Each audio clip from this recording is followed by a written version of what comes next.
Hi, hey Russ here. Welcome back to the shop. Today we want to talk about my bandsaw and the laser. I've now got it set up on my bandsaw and I've seen a couple of things that it's good for, and I just want to go over it with you. But in order for you to see everything, I'm going to take about 3 or 4 minutes here and show you some of the features that I have built into this bandsaw up to now to help you understand why the laser is going to really add to the functionality of what I want to do on the bandsaw when I do those things. If you remember back, I did this table top, which has vacuum down through here so that it collects sawdust from above the table and as the blade is passing through. And it does a pretty good job of collecting it at that point.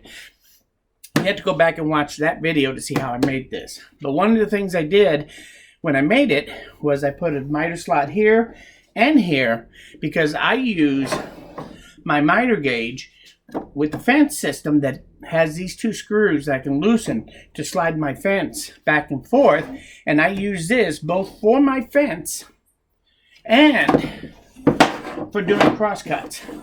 So it makes it really convenient. I have only this to do all that, and when it's not in use, it sits in this track and I just push it up against the pedestal of my bandsaw out of my way, so it's right over here.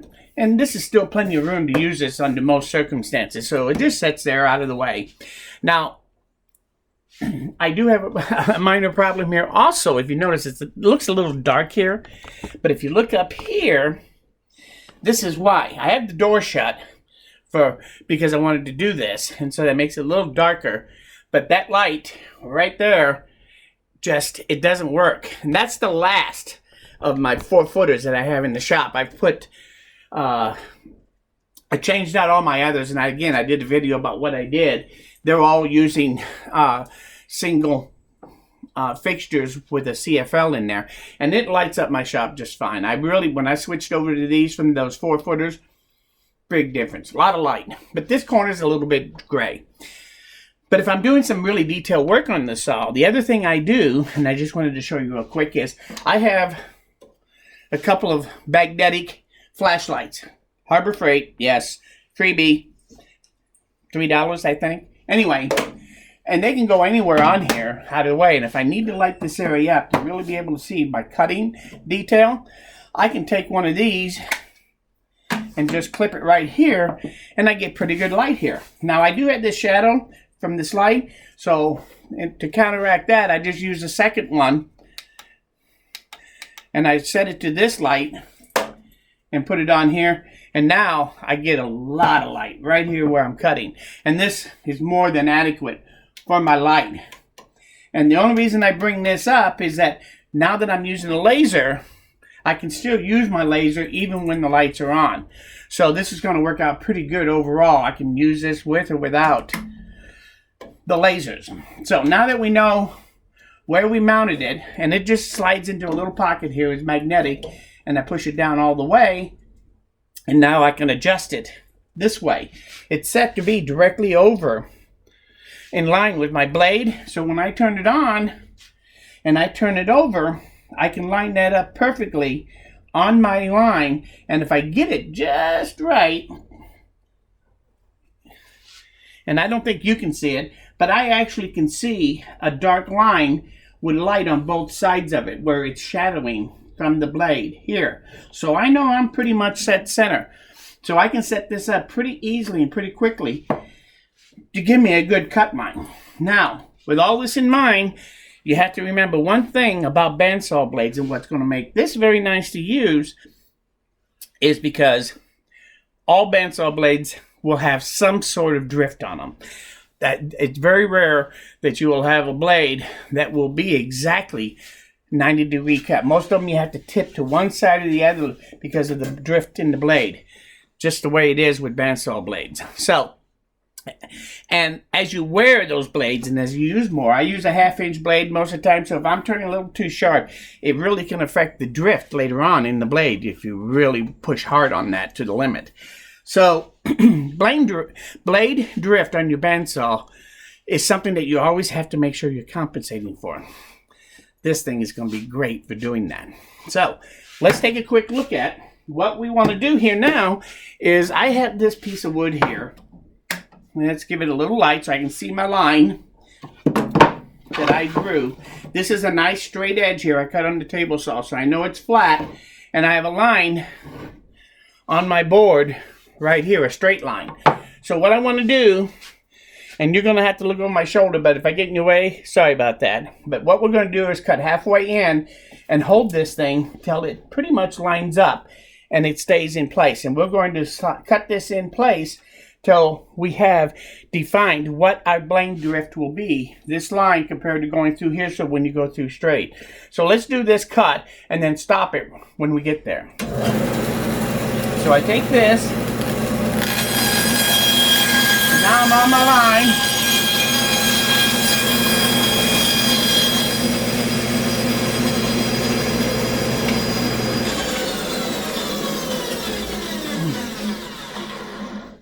And I have this now set. And just so that doesn't move on me for a while, I'm going to just lock it down so it stays put. This is my angle. So if I turn my light on and turn it to there, I can take this and I actually line it up to where it's touching that line throughout until I get this just right, where it splits the line completely, and now I'm in a line on the back side here, so I have a shadow. This is perfectly lined to my blade drift, whatever that is. So what is that blade drift? I don't know, and I don't really care. I can tell you one thing. It isn't 90 degrees. So now that I know that blade drift, I've now recorded it on my laser. The only time I would use that now is if I want to put something in here and I draw a line, I want to follow that line. Well, the beauty of this light here is that I can turn it on, and let's tip it up a little bit so I can bring it all the way out, and I can take my board now and set it up here, and I can actually guide it along that line right along there, and I'm always going to hit it. The other thing that's nice about this line, being able to use this to line this up as you freehand through, I also can use this now to set my fence. If you check my fence right now, it's right at 90 degrees here. It's nice and flush. And if I am going to use this for crosscut, then I am definitely going to want this to be set to 90 degrees to my blade from when I'm cross-cutting here. But when I'm using it as a rip fence and I move it to here, I actually want it to be defined, the angle be defined by what my blade drift is on there. That's what I like about this, is that I can use it in both situations on the fly without any problem. So if I want to set the drift, I can take this, move it over to where it's touching. In this case, I'll put it on top so you can kind of see it. But I can put this anywhere to where I see the line defined, and you can see that it's right on the edge here on the left side, but here it's off of the line. So I can loosen this up, and now I can move my fence and set it to my drift. Hey! Sorry, my dog was leaving. I had to call her back. You stay inside. So now I have my drift on here set. So now I can set this back here. And if I put this on here and start cutting it, ouch. Oh, I'll have to get that splinter out. So now I can take and use my fence, and my drift will allow me to be compensated for on my fence, so I can push this through using the fence, and I'll get a cut line. To set my fence in place, then I just use a simple clamp.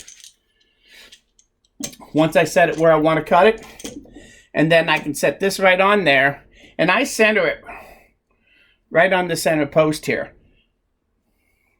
And I just snug it down. It doesn't take a super lot, and now my fence is locked in place. So now I can use my fence to do cutting. So now I can take, and very quickly and easily, and I get a nice straight cut on my bandsaw blade using this and using my fence setup, and it compensated for what drift this blade is. So as long as I don't readjust the angle here on my blade drift, as long as I keep this blade in, this is now set. So I can actually go back and forth quickly and easily to use this system right here, and that quick move it back to the angle of 90 degrees so I can be here.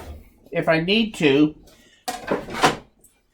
I can then use the laser to reset this back to the drift angle of my blade. In just a few seconds I can go back and forth. So I can actually use the laser for two things. I can use it to set my blade drift on my bandsaw at any given moment quickly, and I can very quickly freehand line this up on my blade. And once I get this lined up, this is a little touchy, but you get it after a while. It goes a little quicker when you're not watching though, I will tell you. And now my blade, I can follow this line here, line it up to my laser light, and do a nice free cut and keep it nice and straight by following my line at this end on there. So this actually works pretty cool. I really like it. And you can adjust this angle all you want so that I can see my line here, line it up. And once I'm sure I got everything lined up so I'm happy, I can come in here. Like I said, this is a lot easier when you're not watching over my shoulder. Pretend it's lined up. Then all I have to do is watch this end of my board to be able to cut a straight line. So laser light can be very handy on your table saw, if nothing else, for freehand cutting.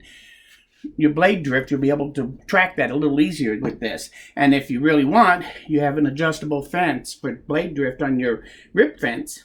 You can also very quickly and easily reset it once you set this up. So that's the laser. The laser line is now set up on here. Very simple. All I had to do was make this little pocket so that this fits in there and drops in there all the way. And now I'm locked in so that I can still rotate it this way, or I can rotate and adjust the drift by adjusting this. So quick and easy. It can sit here for as long as I want. If I need it somewhere else, I can take it. I can bring it back and set the drift real quick and easy, as you saw, in just a couple of minutes. And then it's always available to me to go back and forth on my fence to adjust it to 90 degrees or to the drift angle, whichever they are each time, without having to recut and determine that angle each time. So laser marker, handy little tool. Believe it or not, as you can see, not only is it handy on my cross-cut sled, but actually it's kind of handy to have right here on the bandsaw. Just one more little thing that makes using my bandsaw so much easier for all the different things that I do. So anyway, I hope you like this video. I want to thank you for stopping by. If you have any comments or observation or ideas, leave them in the comments. If you have any ideas, especially, I'd really love to hear them about. Maybe I'm not thinking about what else I can do with this on the bandsaw, but we'll see.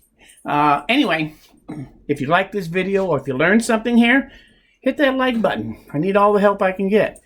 But most importantly, please come back again, because I'm nowhere near done. Thanks, and we'll see you again very soon.